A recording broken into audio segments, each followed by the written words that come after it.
पौराणिक कथा के अनुसार एक समय नैमिषारण्य तीर्थ में शौनक आदि 88,000 ऋषियों ने श्री सूत जी महाराज से कहा, हे प्रभु, इस कलयुग में वेद विद्या रहित मनुष्यों को प्रभु भक्ति किस प्रकार मिलेगी और उनका उद्धार कैसे होगा।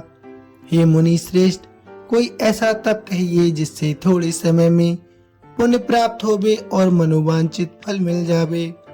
ऐसी कथा को सुनने की हमारी बहुत तीव्र इच्छा है।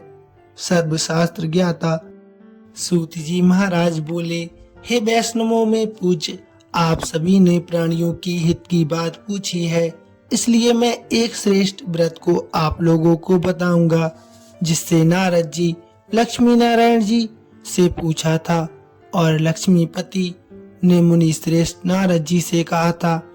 आप इसे ध्यान से सुनिए।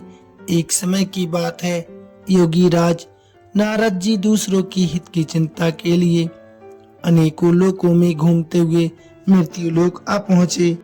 यहाँ पर उन्होंने अनेक योनियों में जन्मे प्राय सभी मनुष्यों को अपने कर्मों द्वारा अनेकों दुखों से पीड़ित देखा। उनका दुख देख नारद जी सोचने लगे कि कैसा यत्न किया जाए जिसके करने से निश्चित रूप से मानव के दुखों का अंत हो जाए। इसी विचार पर मनन करते हुए वह विष्णु लोक में गए। वहां देवों के इष्ट भगवान श्री नारायण की स्तुति करने लगे। स्तुति करते हुए नारद जी बोले, हे भगवान, आप अत्यंत शक्ति से संपन्न हैं। मन तथा वाणी भी आपको नहीं पा सकती है। आपका यदि मद तथा अंत नहीं है। निर्गुण स्वरूप सृष्टि के कारण भक्तों के दुखों को दूर करने वाले आपको मेरा कोटि कोटि प्रणाम है। नारद जी की स्थिति सुन विष्णु जी बोले, हे मुनि श्रेष्ठ, आपके मन में क्या बात है? आप किस कारण यहाँ पर पधारे हैं? निसंकोच कहो। इस पर नारद मुनि बोले कि मृत्यु लोक में अनेक योनियों में जन्मे मनुष्य अपने कर्मों के द्वारा अनेकों दुख से बहुत दुखी हैं। हे नाथ, आप मुझ पर दया करते हैं तो बताइए कि मनुष्य को थोड़े प्रयास से ही अपने दुखों से कैसे छुटकारा मिल सकता है। श्री हरि नारद से बोले, मनुष्यों की भलाई के लिए तुमने बहुत अच्छी बात पूछी है, जिसके करने से मनुष्य मोह से छूट जाता है।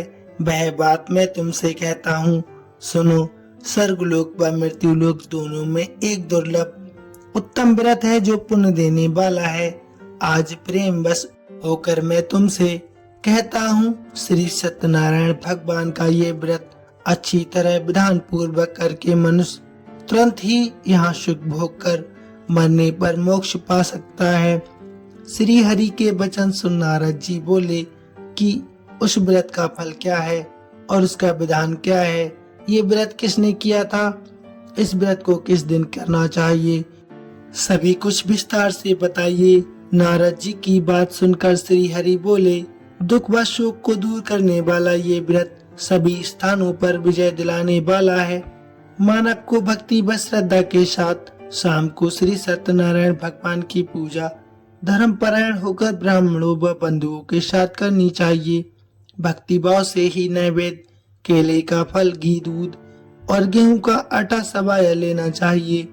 गेहूं के स्थान पर साठी का आटा, शक्कर तथा गुड़ लेकर वह सभी भक्षण भोग जो खाने योग्य हों मिलाकर भगवान को भोग लगाना चाहिए। ब्राह्मणों सहित बंधु बांधुओं को भी भोजन करवाना चाहिए। उसके बाद स्वयं प्रसाद ग्रहण कर भोजन करना चाहिए। भजन कीर्तन के साथ भगवान की भक्ति में लीन हो जाना चाहिए।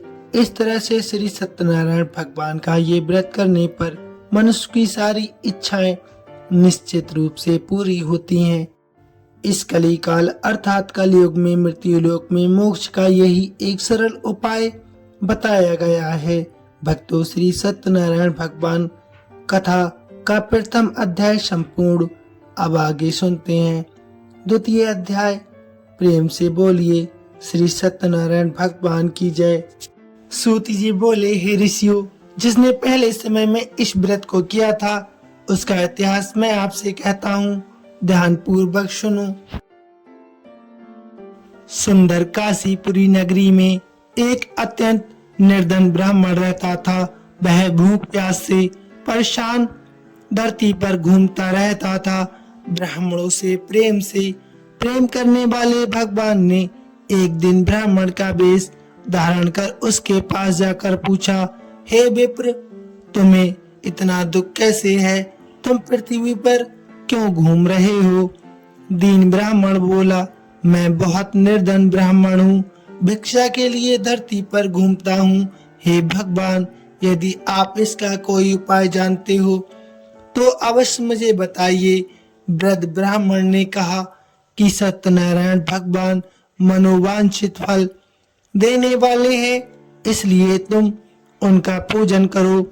इसे करने से मनुष्य को सभी दुख और पाप से मुक्ति मिलती है। वृद्ध ब्राह्मण बनकर आए सत्यनारायण भगवान उस निर्धन ब्राह्मण को व्रत का सारा विधि विधान बताकर अंतर्ध्यान हो गए। ब्राह्मण ने मन ही मन सोचने लगा कि जिस व्रत को वृद्ध ब्राह्मण करने को कह गया है, मैं उसे जरूर करूंगा। ये निश्चय करने के बाद उसे रात में नींद नहीं आई। वह सवेरे उठकर सत्यनारायण भगवान के व्रत का निश्चय कर भिक्षा के लिए चला गया। उस दिन निर्धन ब्राह्मण को भिक्षा में बहुत सा धन मिल गया, जिससे उसने बंधु बांधुओं के साथ मिलकर श्री सत्यनारायण भगवान का व्रत संपन्न किया। व्रत संपन्न करने के बाद निर्धन ब्राह्मण सभी दुखों से छूट गया और अनेक प्रकार की संपत्तियों से युक्त हो गया। उसी समय से ये ब्राह्मण हर माह इस व्रत को करने लगा। इस तरह से सत्यनारायण भगवान के व्रत को जो मनुष्य करेगा, वह सभी प्रकार के पापों से छूटकर मोक्ष को प्राप्त होगा।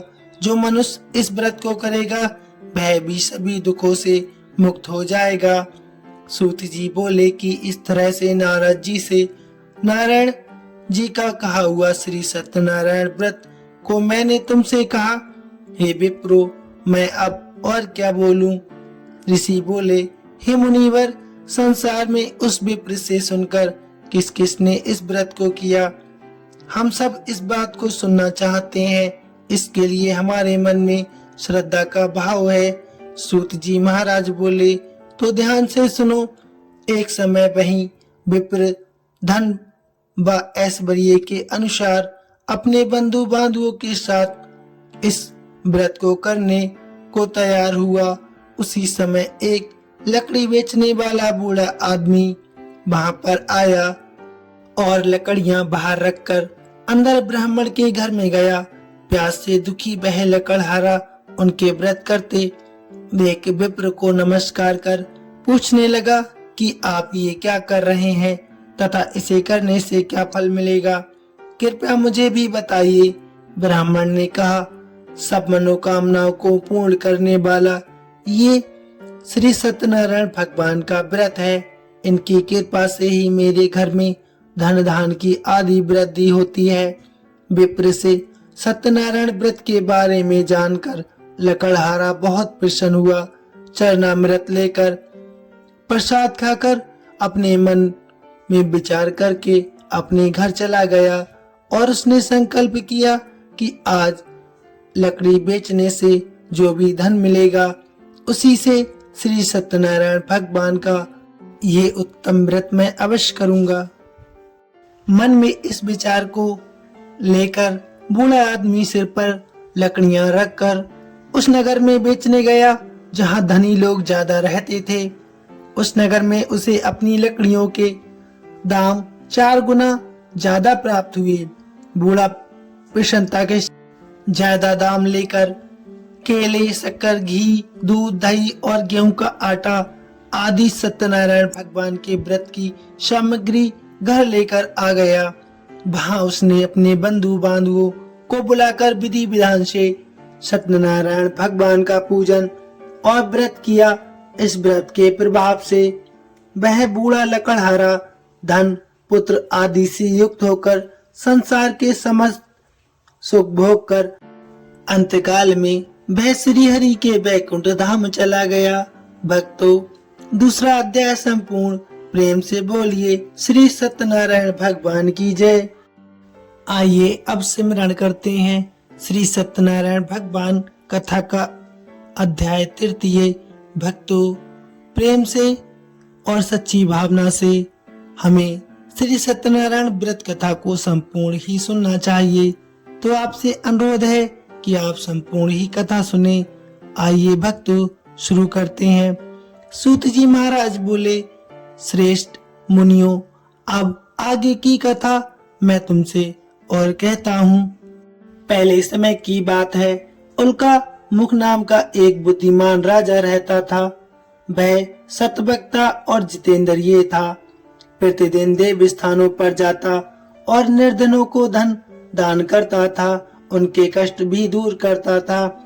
उसकी पत्नी कमल के समान मुख वाली सती साध्वी थी। भद्रशिला नदी के तट पर उन दोनों ने श्री सत्यनारायण भगवान का व्रत किया। उसी समय एक साधु वैश्य आया उसके पास व्यापार करने के लिए। उसके पास बहुत सा धन था। राजा को व्रत करते देखकर वह विनय के साथ पूछने लगा, हे राजन, भक्ति भाव से पूर्ण होकर आप ये क्या कर रहे हैं? मैं सुनने की इच्छा बहुत रखता हूँ, आप कृपा करके मुझे बताइए।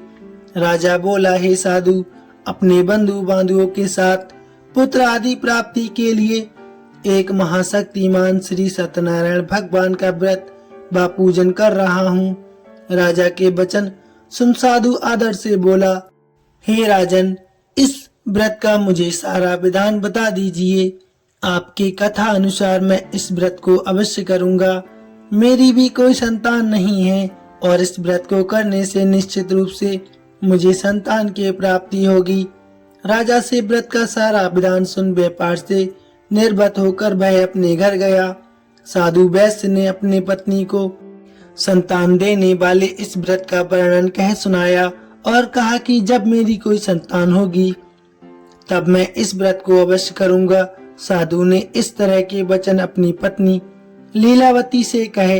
एक दिन लीलावती पति के साथ आनंदित हो सांसारिक धर्म में प्रवृत्त होकर सत्यनारायण भगवान की कृपा से गर्भवती हो गई।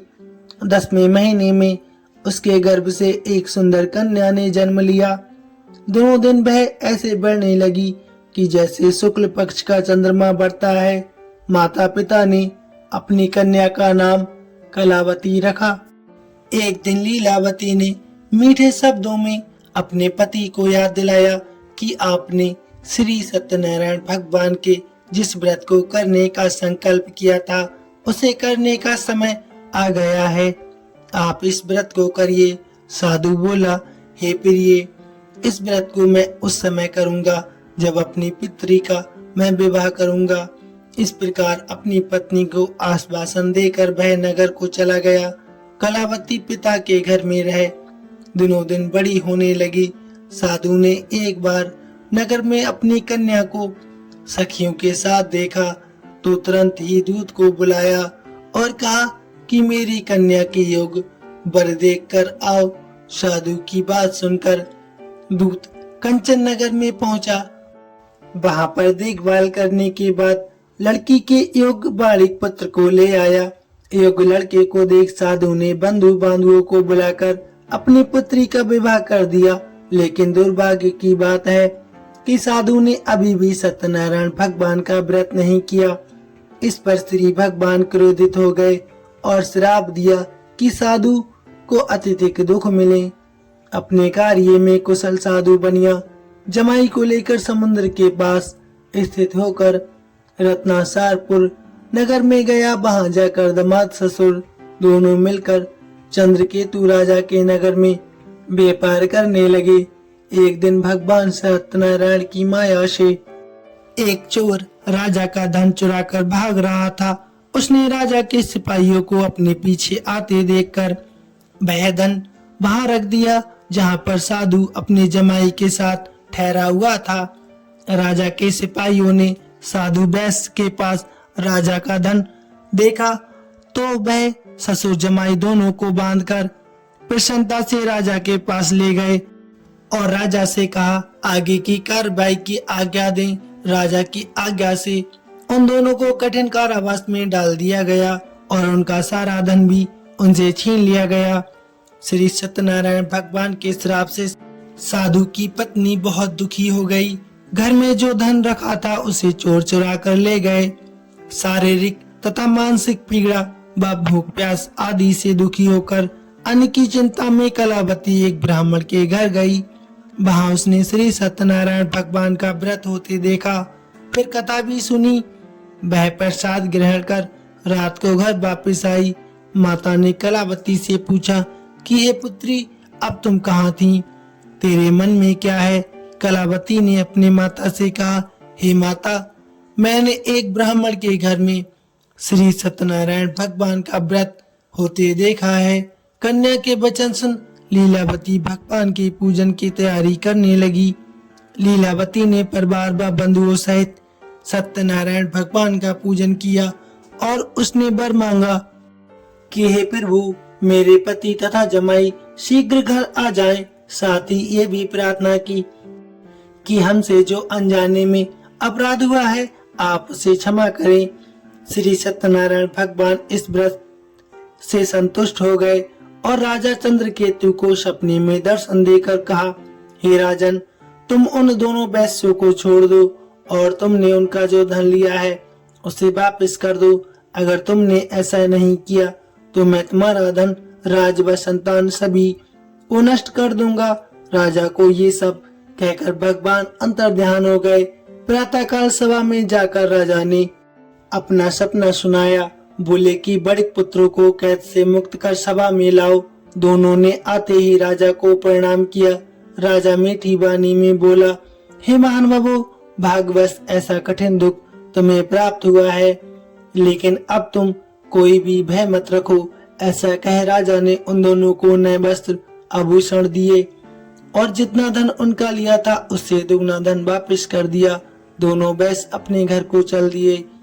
कथा अध्याय तृतीय समाप्त। प्रेम से बोलिए सत्यनारायण भगवान की जय। आइए भक्तों, अब शुरू करते हैं चतुर्थ अध्याय। सूत जी महाराज बोले, वैश्य ने मंगलाचार कर अपनी यात्रा आरंभ की और अपने नगर की ओर चल। उनके थोड़ी दूर जाने पर एक दांडी वेशधारी श्री सत्यनारायण जी ने उनसे पूछा, हे साधु, तेरी नाव में क्या है? अभी बाड़ी बाड़िक हंसता हुआ बोला, हे दांडी, आप क्यों पूछते हो? क्या धन लेने की इच्छा है? मेरी नाव में तो बेल व पत्ते भरे हुए हैं। वैश्य के कठोर वचन सुन भगवान बोले, तुम्हारा वचन सत्य हो दांडी। ऐसे वचन कहे वहां से दूर चले गए। कुछ दूर जाकर समुद्र किनारे बैठ गए। दांडी के जाने के बाद साधु वैश्य ने नित्य क्रिया के पश्चात नाव को ऊंची उड़ते देखकर अचंभा माना और नाव में बेल पत्ते आदि देख वह मूर्छित होकर जमीन पर गिर पड़ा। मूर्छा खुलने पर वह अत्यंत शोक में डूब गया तथा उसका दामाद बोला कि आप शोक न मनाएं, ये दांडी का शाप है, इसलिए हमें उनकी शरण में जाना चाहिए, तभी हमारी मनोकामनाएं पूरी होंगी। दामाद की बात सुनकर वह दांडी के पास पहुंचा और अत्यंत भक्ति भाव से नमस्कार करके बोला, मैंने आपसे जो जो असत्य वचन कहे थे उनके लिए मुझे क्षमा याचना दें। ऐसा कहकर महान शोकातुर हो रोने लगा। तब दांडी भगवान बोले, हे बड़े पुत्र, मेरी आज्ञा से बार बार तुम्हें दुख प्राप्त हुआ है, तू मेरी पूजा से विमुख हुआ है। साधु बोला, हे भगवान, आपकी माया से ब्रह्मा आदि देवता भी आपके रूप को नहीं जानते, तब मैं अज्ञानी कैसे जान सकता हूँ? आप प्रसन्न हो जाइए। अब मैं सामर्थ्य के अनुसार आपकी पूजा अवश्य करूँगा। मेरी रक्षा करो और पहले के सामान नौका में भर दो।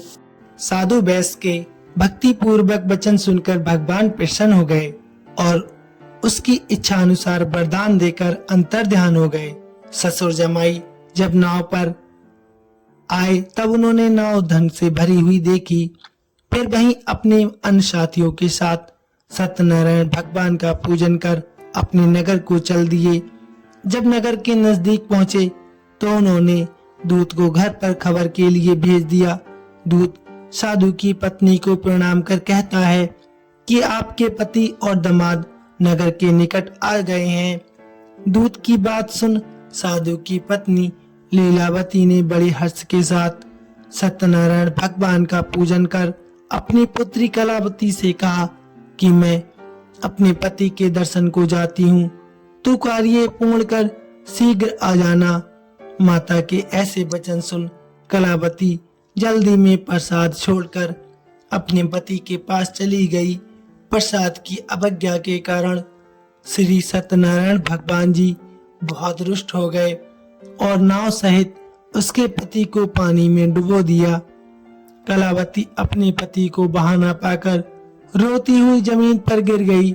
नौका को डूबा हुआ देख वह कन्या को रोता देख साधु दुखी होकर बोला कि हे प्रभु, मुझसे या मेरे परिवार से जो भी भूल हुई है उसे क्षमा करें। साधु के दीन वचन सुनकर श्री सत्यनारायण भगवान प्रसन्न हो गए और आकाशवाणी हुई, हे साधु, तेरी कन्या मेरे प्रसाद को छोड़कर आई है, इसलिए उसका पति अदृश्य हो गया है। यदि वह घर जाकर प्रसाद खाकर लौटती है तो उसे उसका पति अवश्य मिलेगा। ऐसी आकाशवाणी सुन कलावती घर पहुंचकर प्रसाद ग्रहण करती है और फिर आकर अपने पति के दर्शन करती है। उसके बाद साधु अपने बंधु बांधुओं सहित श्री सत्यनारायण भगवान की विधि विधान से पूजन करता है तथा इस लोक से सुख भोग कर वह अंत में स्वर्ग को जाता है। चतुर्थ अध्याय संपूर्ण। प्रेम से बोलिए श्री सत्यनारायण भगवान की जय। आइए भक्तों, अब सुनते हैं पंचम अध्याय। सूत जी महाराज बोले, हे ऋषियों, मैं और भी एक कथा आपको सुनाता हूँ, उसे भी ध्यान पूर्वक सुनो। प्रजा पालन में लीन तुंगध्वज नाम का एक राजा था। उसने भी भगवान का प्रसाद त्याग कर बहुत ही दुख सहन किया। एक बार वन में जाकर वन पशुओं को मारकर वह एक पेड़ के नीचे आ गया। वहां उसने ग्वालों को भक्ति भाव से अपने बंधुओं सहित सत्यनारायण भगवान का पूजन करते देखा। अभिमान बस राजा ने उन्हें देखकर भी पूजा स्थान में नहीं गया और न ही उसने भगवान को नमस्कार किया। ग्वालों ने राजा को प्रसाद दिया, लेकिन उसने वह प्रसाद नहीं खाया और प्रसाद को वहीं छोड़कर अपने नगर को चला गया। जब वह नगर में पहुंचा तो वहां सब कुछ तहस नहस हुआ। पाया तो वह शीघ्र ही समझ गया कि ये सब भगवान की ही माया है। वह द्वारा ग्वालों के पास पहुंचा और विधि पूर्वक पूजा कर प्रसाद खाया तो श्री सत्यनारायण भगवान की कृपा से सब कुछ पहले जैसे हो गया। दीर्घ काल तक सुख भोगने के बाद मरणोपरांत उसने स्वर्गलोक की प्राप्ति की। जो मनुष्य परम दुर्लभ इस व्रत को करेगा तो भगवान सत्यनारायण की अनुकंपा से उसे धन दान की प्राप्ति होगी। निर्धन धनी हो जाता है और भय मुक्त हो जीवन बिताता है। संतानहीन को संतान प्राप्ति होती है और सारे मनोरथ पूर्ण होने के बाद वह मानव अंतकाल में वैकुंठ धाम को चला जाता है। सूत जी महाराज बोले, जिन्होंने पहले इस व्रत को किया, अब उनके दूसरे जन्म की कथा मैं तुमसे कहता हूँ। वृद्ध सदानंद ब्राह्मण ने सुदामा का जन्म लेकर मोक्ष की प्राप्ति की। लकड़हारे ने अगले जन्म में निषाद बनकर मोक्ष प्राप्त किया। उल्का मुख नाम का राजा दशरथ होकर बैकुंठ को चला गया। साधु नाम के वैश्य ने मोरध्वज बनकर अपने पुत्र को आरे से चीरकर मोक्ष पाया। महाराज तुंगध्वज ने स्वयंभू होकर भगवान में भक्ति युक्त हो कर्म कर मोक्ष प्राप्त किया। भक्तों, पंचम अध्याय संपूर्ण। प्रेम से बोलिए श्रीमन नारायण नारायण भजमन नारायण नारायण। श्री सत्यनारायण भगवान की जय। संपूर्ण कथा का अनुसरण करने वाले सभी भक्तों को श्री हरि श्री सत्यनारायण भगवान की असीम कृपा प्राप्त हो।